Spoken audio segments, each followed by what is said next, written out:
Anjar police દ્વારા અંજાર તાલુકાના વરસામેડી વિસ્તારમાંથી ગેરકાયદેસર હથિયાર સાથે આરોપીઓને ઝડપી પાડવામાં સફળતા પ્રાપ્ત કરવામાં આવી છે.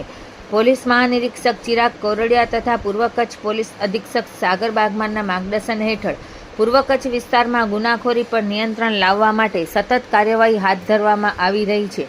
આ કાર્યવાહી અંતર્ગત Anjar in-charge PI AR Gohil તથા અંજાર પોલીસ સ્ટેશનના સ્ટાફે મળીને ચોક્કસ બાતમીના આધારે વરસામેડી ગામ નજીક રેડ કરી 2 આરોપીઓ સબીર કેસર નારેજા અને સમીર ગુલ મામદ સીદીને ઝડપી પાડ્યા હતા.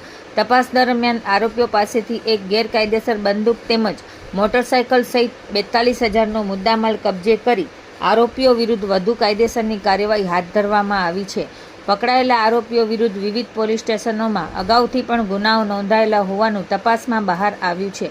આ કામગીરીમાં અંજાર પોલીસ સ્ટેશનના in-charge PI AR Gohil, PSI SG Vada તથા સ્ટાફના જવાનોનું મહત્વપૂર્ણ યોગદાન રહ્યું હતું.